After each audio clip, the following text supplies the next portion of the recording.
Hello Stampers, and welcome to Laura's Stamp Pad. Today I just wanted to show you a fabulous little tip and way to organize your Paper Pumpkin stamp sets. So if you're a Paper Pumpkin subscriber, I'm sure you're having super loads of fun like I am. And one of my favorite things about Paper Pumpkin is, of course, the surprise, because I love surprises. The fact that it's wrapped like a present every single month. So it's like your birthday every month. And then the other thing I love is how diverse the stamps are. If you subscribe to Paper Pumpkin for a year, you will have so many fabulous occasion greetings that you will be able to use for all kinds of different projects year over year. So a lot of times there are all occasion greetings like your thank you, your birthday, your sympathy, thinking of you, but then there's also a lot of holiday greetings as well. And a lot of those basic greetings like birthday and thank you, there's lots of different fonts because there's different ones throughout the year. You might have some in the January kit, and again in the June kit, and again in the November kit. So you get that nice variety of a different style of stamp or a slightly different version of the greeting.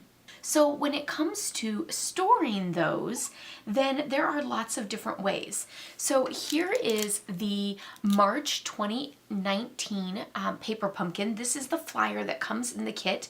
And then here are the stamps. So you can see that they don't actually come in a clear case like our regular stamps do, but Stampin' Up! Actually provides us with a printout so we can put it in a case. So here is the printout. Actually, hold on just a second. It fell off. Here is the actual printout on an 8.5 by 11. It does, it's actually red or like the orangey color, this same color, but I just printed it on my regular black and white printer.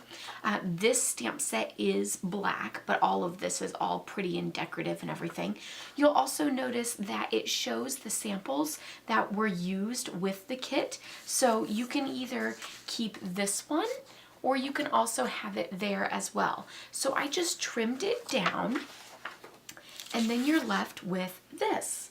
And that actually fits in one of our clear mount cases. So you can simply open the clear mount case and slide it down in there. And then you can actually just pop your stamps in, and it's just like any of the regular stamp sets. You have that fabulous front. You also have March 2019 there on the end. And then you have the stamp set on the back. How perfect is that?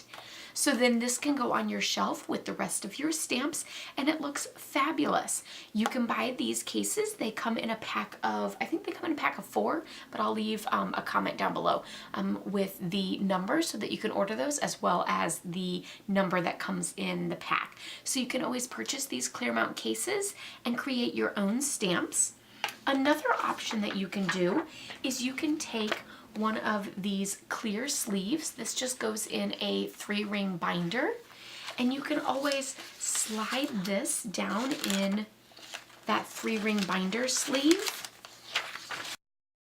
and then you can pop the stamps in there and have them all in a nice little 3-ring binder.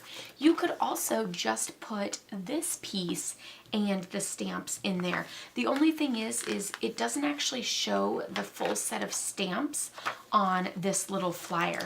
So I would probably, if I did it like this, I would probably put that in the back and then have this in the front so that I can match up my stamps with the image of the stamp set. So that's perfect there. I don't actually do either of these. I don't technically have a ton of room for all of the Paper Pumpkin stamps I have to do it this style. And I don't know, maybe I should actually do it this style, but I would have to do a lot of backtracking. But this is actually what I've been doing.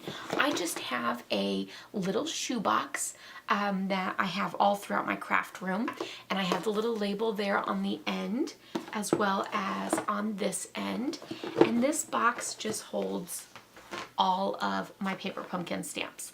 So yes, they are a bit of a mess in here and I have to dig around to find them, but I tend to know which ones kind of stand out the most. as I have them on my blog, laurastamppad.com. So I can always search on my blog for the certain month it was, and then I can remember what the stamp set looks like. So this is actually how I store all of my paper pumpkin stamp sets, are just in this little box here. So let me know how you store your paper pumpkin stamps, or which way you might switch to. Are you going to put them in a shoebox like this? Are you going to put them in a 3-ring binder sleeve like this? Or are you going to start printing out these fabulous sleeves and put it in a clear mount case? So again, you might not have known, but when you subscribe to Paper Pumpkin, you get an email from Paper Pumpkin towards the end of the month that kind of gives more ideas and samples. And if you scroll down in that email, it says that here is the digital download and printable version so that you can print this. So of course, like I said, it prints out just like this, and you can do it in black and white or in color. So let me know if you're not getting those emails, and I can make sure that you get those. And let me know which way you like to store your paper pumpkin stamps: the case, the sleeve, or the shoebox like me. I hope you guys enjoyed this little chat and organizational tip on how to store your Paper Pumpkin stamps. I will leave a link down below so that you can sign up for the next month of Paper Pumpkin and start enjoying it like I am. Don't forget to subscribe to my channel if you're new. I do post the unboxing and reveals of Paper Pumpkin each month, as well as other fun tutorials. Give this video a thumbs up if you liked it, and I'll see you guys all next time. Happy stamping. Bye-bye.